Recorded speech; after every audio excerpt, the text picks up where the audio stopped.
Okay, so we're going to have a conversation about health, right?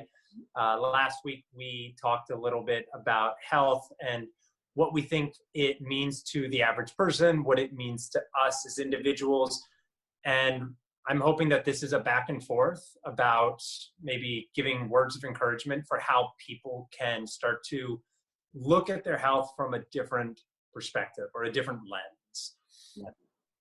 So just introduce yourself quickly and kind of. Yeah, I like that. So my name's Rob Stephenson. I'm in Santa Barbara, California. I used to be in Cambridge, Massachusetts, and I work in the realm of physical training and body work. So basically what I do professionally is I work with people's bodies. I help people improve their performance, though I would say a lot of what I do is helping people maintain uprightness and healthy feeling joints to prevent injuries and also to help them recover when they've had a physical setback. So that's kind of my realm of expertise, is working with the human body in space and movement in general. Okay. And I'm Jenna Jacobs. I'm out of Boston, Mass. And I'm a personal trainer, yoga teacher, body enthusiast. And I, similar to Rob, but a little different. I just kind of really enjoy working with people to figure out training styles, movement practices that work for them and their body. Try to take a bit of a holistic approach to training and to movement, utilize mindfulness, or just kind of expose people to things that they might not have experienced before to try to make their training work for them in their lives, and just different ways to incorporate movement into their everyday lives. All those types of things is kind of where I specialize in. That's awesome. So when we were talking last week about health, right, we really kind of emphasized that it seems in our society that most people, when they think of health, they think of two things: diet and exercise, like these two big buzzwords, and that we kind of feel like, I think I can speak for both of us, that really is oversimplifying it and not painting like a more like cohesive full picture of like what we perceive health to be. I think that's where we started talking. Right. Recognizing that it changes, it's changed over time, it's evolved. Health itself is a very commonly used word that means different things to different people. But we just wanted to get the conversation going because it's important. Yeah. And like you were saying, the buzzwords in terms of health always seem to live in like the exercise world and the nutrition world, which I think you would agree with me, these are markers of health, though health is much more complex. It's really a multifaceted system. And how do we take a systems theory, the systems theory of studying independent systems that are all a part of the same whole, okay? So we could start to talk about financial health. We could talk about emotional health, physical health, nutritional health. There's so much more. What were you saying? I said spiritual health. Spiritual health, yeah. Like how do we define health for us as an individual without relying on these dogmatic, they're almost like indoctrinations, right? We've just been told that, you're healthy when you're a certain weight, you're healthy when you're eating these foods, not that foods, and you're healthy when you're exercising X amount of days for Y amount of minutes regularly. And I enjoyed what you said, because that is a really kind of an unsophisticated way of looking at a person and the whole complexity that comes with the individual. So yeah, we're here to start a conversation about, I would say, debunking health truths, right? Yeah. And maybe we could start talking about, different things that we try to either prioritize for us as individuals or try to bring to our clients. Yeah, definitely. And I think last week when we were talking, like a big word that we ended up talking a lot about, which I think is important for this conversation, is stress. Yeah, that's right. So stress. like when you look at diet and exercise, and I think it starts with like, okay, this misconception that if you eat this particular diet and you exercise in this particular way, you will have these results and therefore you will be healthy. And I think I've found, and you have found, that that doesn't end up really going how we're told it's going to go for people for a variety of reasons. It could be they get injured, or they don't lose the weight the way they were supposed to, or they gain it back, or they like what it could, or they still feel horrible. They did everything they were supposed to do and they feel horrible inside. Like there's just all kinds of things. And I think it's because, well, diet and exercise isn't the answer. So we started about how people manage their stress, and everybody is different and everybody manages their stress differently. So I think starting the conversation about or like just starting to look internally, like we can share Stress. we can share some of the things we do to manage our stress, but recognizing that that might work differently for someone else, but that it's a topic and it's something worth exploring for yourself to really look at, how do I manage my stress? What works for me? And some, Yeah, I think what were you gonna say? I think that's a good place to start, because if we keep things simple and we're trying to define health, okay, and something or somebody that is healthy will probably display growth, right? Like it's going to evolve, it's going to expand, it's probably going to show properties of adaptability, like it can withstand change and it can evolve and become that change.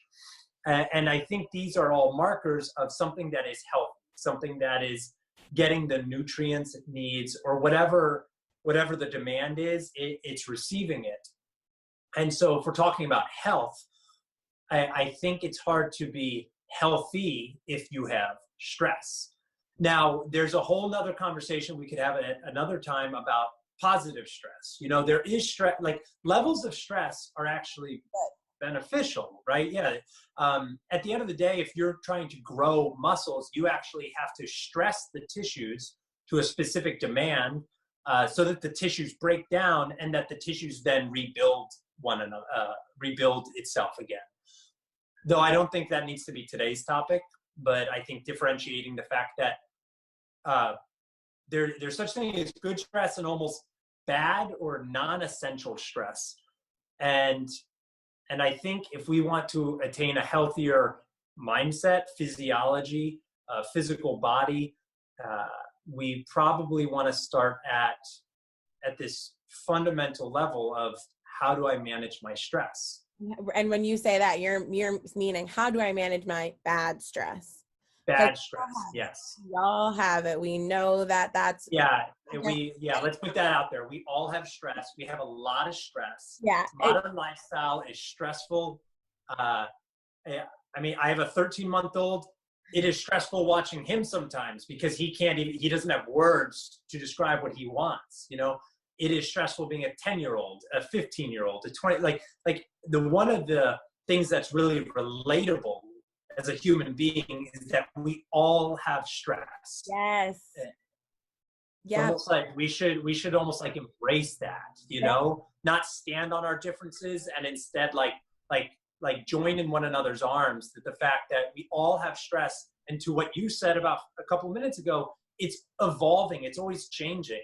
The stress you have at 15 is going to be different than the stress you have at 30, though the tools, the practice of self-mobilizing yourself out of that stress, I think that is something that we can also learn to evolve, learn to sharpen our tools and have more of them depending on what sort of stress enters my realm.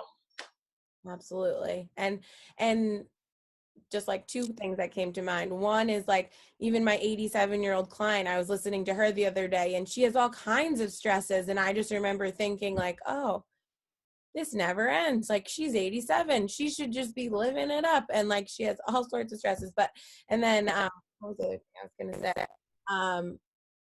I can't even remember what I was going to say, but the idea that like we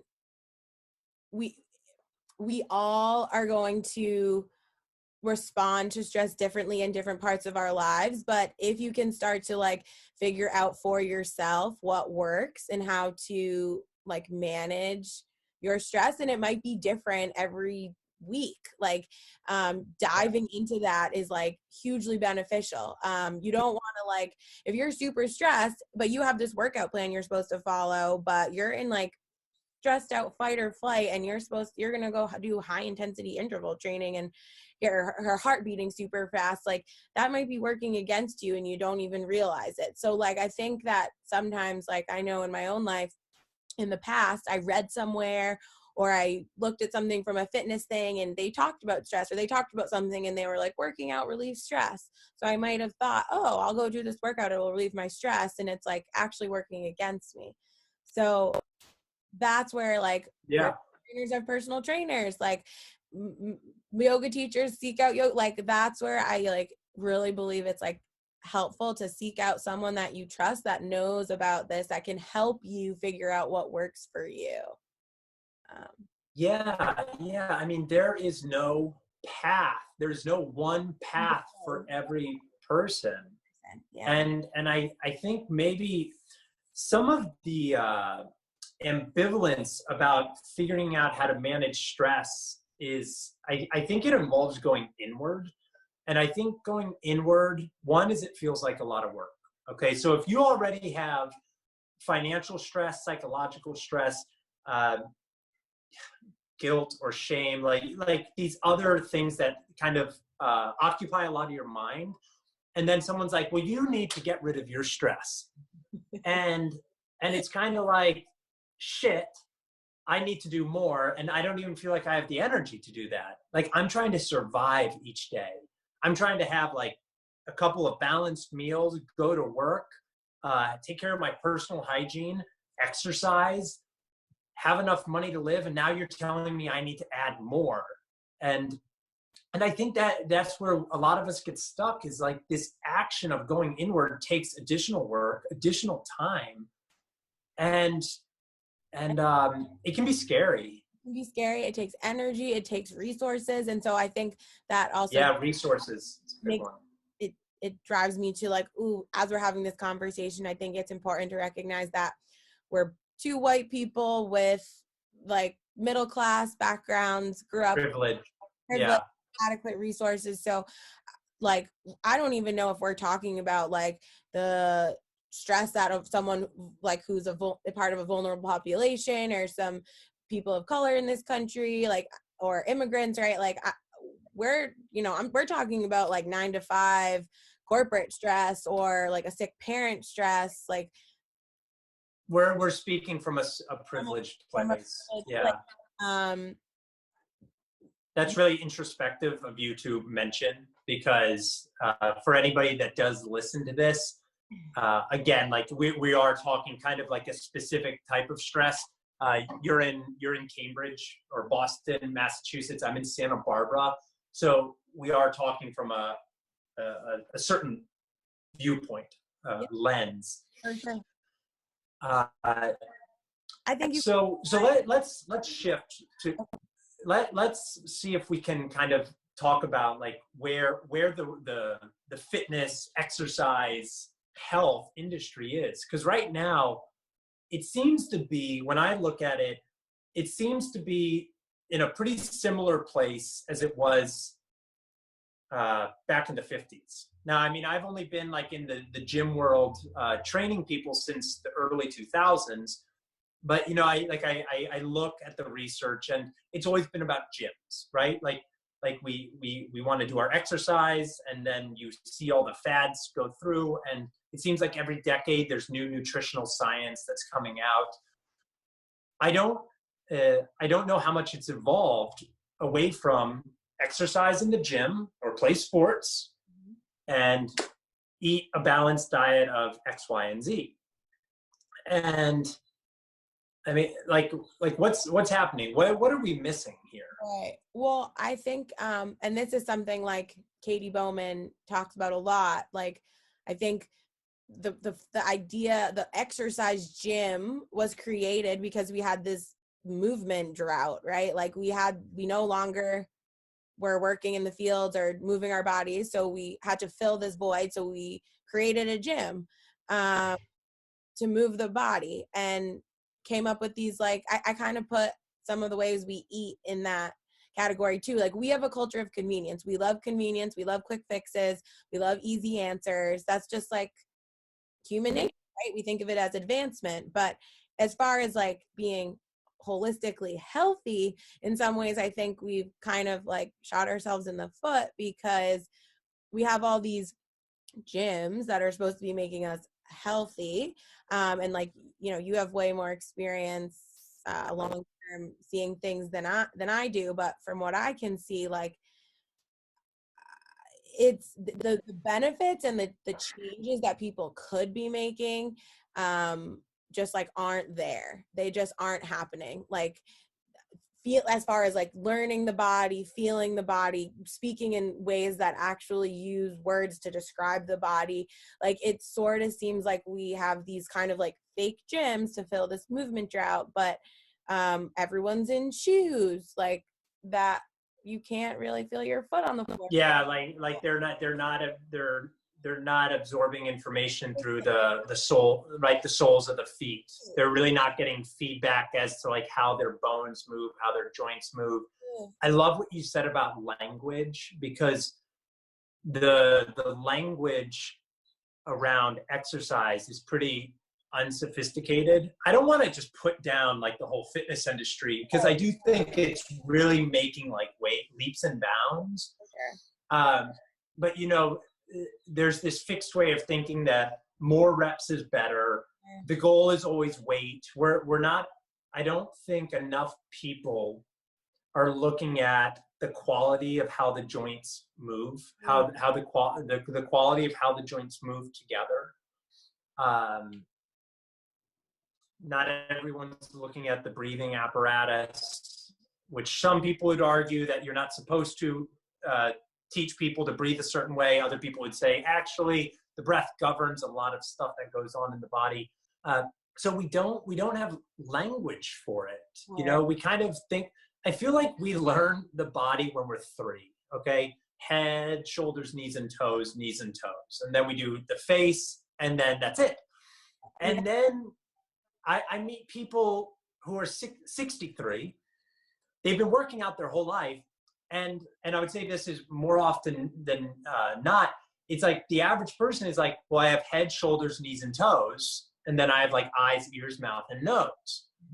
When really, like, we're not talking about the pelvis. I mean, I could go into a whole thing about like talking about the word pelvis. And you say pelvis to somebody and they're almost like, did you just say pelvis? Like, as if I'm talking about their genitalia, when really it's just like the big bone in their body. You know, you start talking to people about the ribs and rib cage, and now all of a sudden I'm bringing attention to this area that they've been hiding with their clothes for most of their life. So then we start to like bring up like shame and guilt and vulnerability. And I feel like this is not the world. When the world has thought about exercise, they haven't thought about these things. They're kind of keeping it simplistic. And I think that's giving us a dim view of health. And it's actually preventing us from reaching a higher level of physical health. Totally. I totally agree. I think a lot of it, like, just objectively, like, comes from vanity. Like, people, like the idea, like, when you look at it, it's like, okay, a lot of people say they're going to the gym to get healthy, but if you dig a little deeper, like, society sold them this message that, like, if you look a certain way, your life will be better. So we start to chase vanity, and I think the health actually gets kind of pushed aside. So, like, people are familiar with the word bicep, I think, because that's like, you know, in the gym for men, like, you want big biceps. So, like, no one flinches. Muscle, yeah. No one flinches when you say bicep, but totally when you say pelvis, like I laughed because I totally have had that experience too. Like, just be like, okay, can we tilt your pelvis? And they're like, that's inappropriate almost. And like, it's like, you need Yeah, yeah, right. Tilting your pelvis. we need this, right?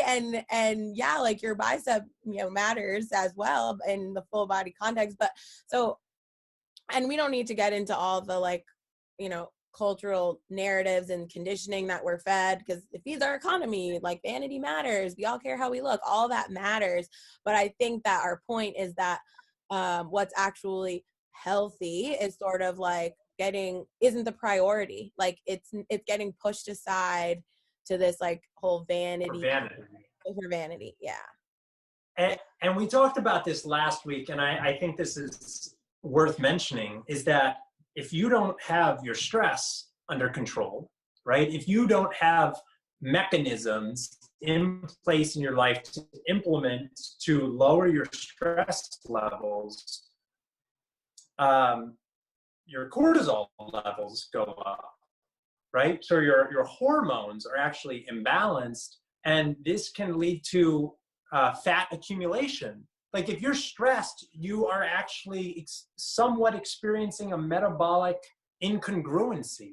Something isn't occurring, like coming full circle in yourself, and you're holding on to extra fat, and your body is absorbing extra fat, all as a result of stress.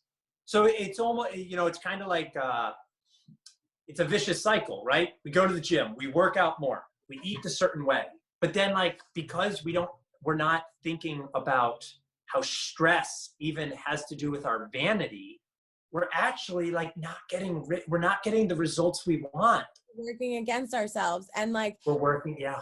And I think we have different things for women and men, but like, speaking candidly, like, there's been, I'm 26, I've run the gamut of like, body image and all the things that women are supposed to be, and I've followed the thing and lost a few pounds, supposed to feel a certain way, but like don't, and I'm super stressed and confused and tired, and like, just like, what, this is supposed to be amazing, like, why did so and yeah like, wait, like, and when do I stop? Like, and I think that's where like the whole, like, I mean, this is a whole other conversation. We should totally have a different talk on this. But like, the whole idea that like, if you lose weight and more weight, you'll be healthy is like just a myth. Like, it's, yeah. Mm-hmm. Yes, of course, there are optimal ways that all of our bodies are supposed to be existing, which is different for everyone. It looks completely different for everyone. We all have different shapes, like ectomorph, mesomorph, endomorph, those three words, right? Like, we all have ways that maybe whatever, but like, overall, like, losing a few pounds here or there isn't gonna like drastically change your life. And if you don't manage your stress, you're not healthy. Like, I wouldn't consider you healthy. And then I feel like it's almost like some people might hear that and be like, yeah, but I don't care. Like, I just want to look like the person in the magazine or the person on Instagram, and like, then my life will be good. And I guess I'm like disagreeing with that. Just kind of. And we don't always look at the predispositions that we're born into. There's this word anthropomorphology, and basically, like, you are to a degree the structure of your parents. Now, you do not have to be a product of that 100%, because there's epigenetics, there's environmental effects that shape you. Your thought, another conversation, your thoughts really do shape your body language, the way you hold yourself in space. Though, again, so vanity, I think, I feel so much for people who struggle with vanity. And I realize I'm speaking from a privileged place, I'm a guy, I tend to have a leaner build. Though I've also been kind of interested in my body since I can remember, like 6, 7 years old. And I really, my empathy and my compassion goes out to people, because I really believe that people want to get more out of themselves and their bodies, and they want to look a certain way, they want to feel a certain way and think a certain way about how they look and feel. And it's difficult because our lifestyles aren't necessarily set up to give us those results. And then the process of, really like looking at yourself in your underwear in the mirror and saying like, if I want to change this, there are so many steps and it can be overwhelming to a person. And I think that's when we have to start to bring in this like holistic, well-rounded, like, let's start to look at your health. What does being healthy mean? And does it extend beyond the gym walls? Can we transcend the exercise nutrition world? And can we start to downregulate your stress? Can we bring you closer to yourself? Yeah, like come home to yourself. Like, yeah, come home. I love thinking of the body as home, a safe place. Yeah, you whole, pure, complete, like you're in there. Somewhere along the line, life kind of gets in the way, things go awry. Like as you were talking, I just thought of just as like a common classic example of like, if you read stories of people who were once, like according to some chart, very considered obese or overweight, there's so many countless stories of them losing a ton of weight, but they still operate through the world. They still have interactions. They still like act or behave or feel as if they were still that size. Like it's like their brain or their, interaction like didn't catch up with it. So it's like there is this big piece, there is this big component of this inner work that you have to be doing like right alongside any of these physical practices. Like neither of us are saying don't go for your runs and we're here. Dude, movement, exercise, exercise is the one you'll do. And like, I'm not here to, troubleshoot, like say any exercise is bad at this point. Like we just want people moving, but it's just such a larger conversation. There's so many points. Something I learned from you that I want to say, and then we can start to wrap up, is like, we are a culture of fast, more is better is better, go harder. And like something I learned from you years ago was like, but like, can you go slow, and can you go slow well? And what does it feel like? And like, we should be able to walk slow really smoothly and with ease, and we should be able to walk quickly, smooth, and with ease. And one is not better than the other. Like faster is not better. They're equal. They're just different. And like they're just different. And so I like, we can kind of take that and apply it to like a pie chart like you've done for health. And like, I'm not going to say that your sleep is more or less important than your movement, is more or less important than your meditation, is more or less important than your eating. Like they're all there. They all have value. They all matter. And I think that's like ultimately like what we're trying to say is like, a lot of pieces of this pie are just being completely ignored, or they're being like spiritually bypassed. Like they're not being ignored, but they're not really being paid attention to. Like you'll start to hear about people say, manage your stress, think about that, but no one actually like internalizes it and does it because we've kind of talked about why they don't. But totally. And that could be a segue into avoiding radical acceptance, of yourself. Like we could really start to dive into this. Right. Maybe the take home. So we should wrap up. The take home is down-regulating stress, right? Or bringing awareness to stress. Like, would you agree? Like that's kind of what we were talking about today, and how down-regulation of the nervous system, consciously being able to activate the parasympathetic nervous system has got to be a part of this wheel of health. Right? Like you have your exercise, your nutrition, you have your sleep, your financial stability, you have your social interactions, your career passions, but somewhere in there, your downregulation and your management of stress has got to be there. Has to be there. How do I get into my rest, repair, restore state of being? Like, how do I get? And that might be a whole journey for some people who, I'm still on that journey, right? Like I'm still on it too. Yeah.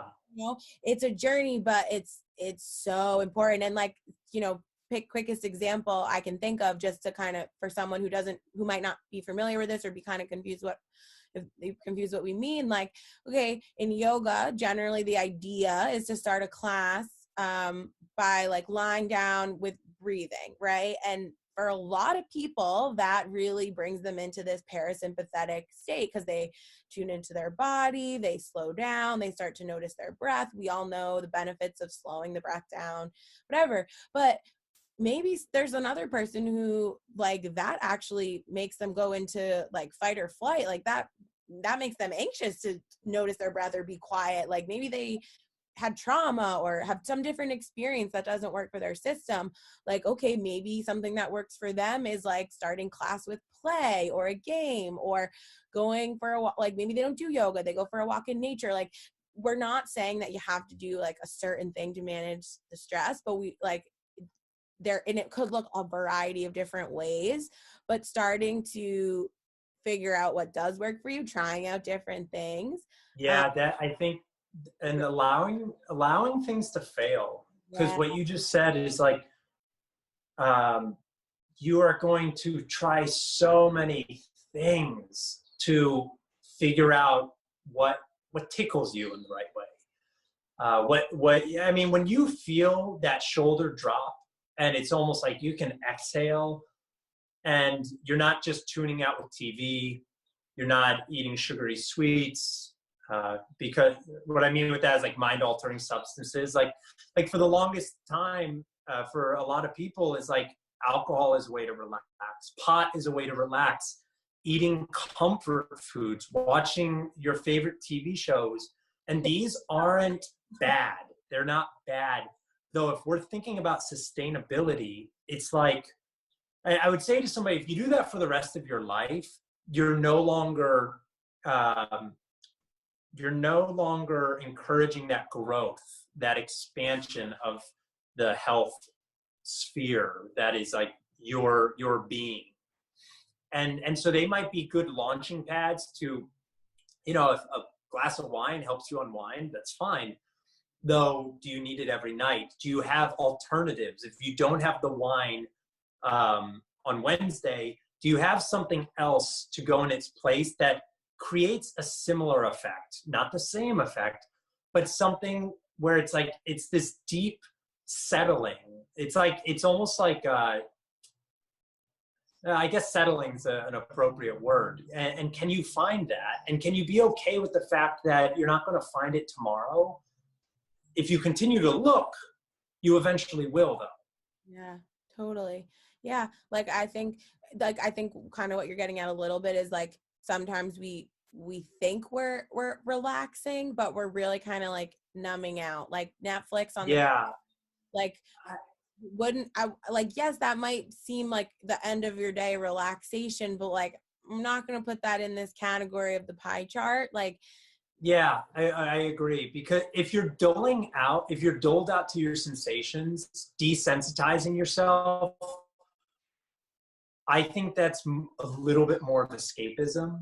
yeah. And I don't mean to talk contradictory, like I don't want to talk somebody down, though I want to be able to establish differentiation. Right. It's not a bad thing, though. If you're sitting on the couch watching television, you are desensitized from your body. Last week you talked about agency, right? Finding down regulate. Say it again. We need to be, in order to be connected to our bodies, we need to have agency. Mm-hmm.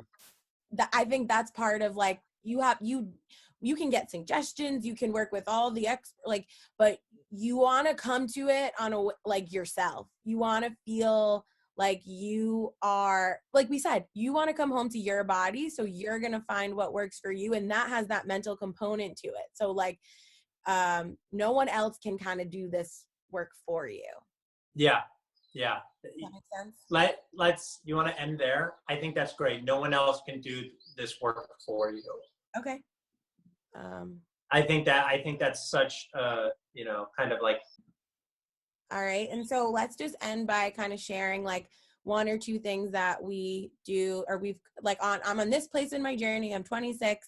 And like, I'm just going to kind of share two things that I've found that really helped me. And these are both really recent. So I'm going to go with hot baths. Like, people have been telling me to take hot baths for years and years and years. This probably comes into the agency thing. Never listened to them. Wasn't going to take them up on that. Didn't have time.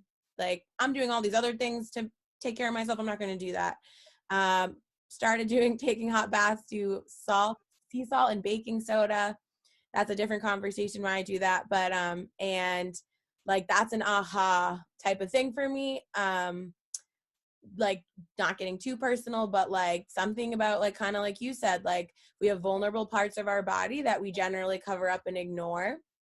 When you're in a bath, like, there's everything's there, and it's like different than a shower. You can still ignore in the shower, you know what I mean? So just like, there's just been something very like therapeutic about hot baths for me recently. And then the other thing I would say is I'm going to, credit to you. Like, you've introduced this idea to me about like the difference between like, okay, something can be a fitnessy exercise workout intention, or something can be just body maintenance, getting our joints moving in different planes of motion, simple, controlled. That type of movement has been like hugely beneficial for me, just feeling connected to my body, continuing to notice things. And it really like lets me drop into that sort of like calm shoulder drop state. I tend to be someone who is very curious about the body as well. So that same exercise, perfect example, or that, sorry, I don't want to call it exercise, but that same like body maintenance, joint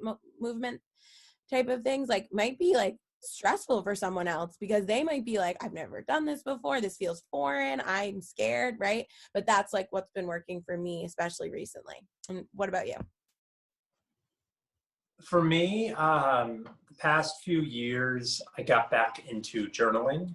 Journaling sometimes feels like a therapy session. You set a timer and you write. For the longest time, I was writing about stuff I did and stuff I wanted, which I do think is useful. At one point, I was in therapy, and my therapist noticed in a lot of my entries, I was never writing I feel. So as a man who was taught to oppress my feelings, stuff them down my entire life, is starting to write I feel and fill in the words. I feel dumb for writing this entry. And then you elaborate on it. I feel dumb for writing this entry because I don't know how I feel. And then you start to realize I don't even have a language for, like, I don't have emotional literacy is what it's called.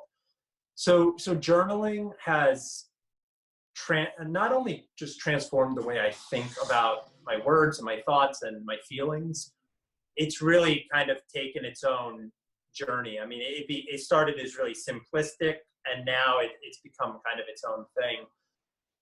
The other thing for me is I lie down. I lie down a lot. If I have the thought that my body is tired, or that a part of my body is nagging, or it's just like I've been standing too long, I've been running from one thing to the next for too long, I lay on the floor, and that's it. I'll set a timer usually. If I fall asleep, I let myself fall asleep. And if I don't fall asleep, I watch my breath, usually until I fall asleep. And those two things have been really therapeutic for me in down-regulating my stress. They don't take a lot of time. It's not like I necessarily journal every day. I try to lie on the floor every day, but I'm talking 10 to 30 minutes a day, and that's it. And we put so much time into the other things. So I think what we're saying is it doesn't have to be a lot. And the bath sounds really nice. I'm going to have to, explore that, some baths. Yeah. I've been doing, like, I did a lot of ice baths, but a hot bath kind of is more appealing. Yeah, it feels really good. So yeah, and I think, like, just kind of to end here, like, I would invite you or anyone to just start to like have this conversation with yourself. Just ask the questions, like, what would feel good? What should I try? A walk in nature? Like, Yeah. Like, there's so many options. Start with, what do I do? What do I do to down-regulate my stress? And and to get the plug of the hashtag is let's evolve the dialogue around what health is. It cannot only be exercise and nutrition. I think there needs to be a third component, and then from here we can start to make several connections all over the place and hopefully start to feel different, right? To expand, to experience growth from the inside out. Yeah. So we'll continue this conversation. Awesome.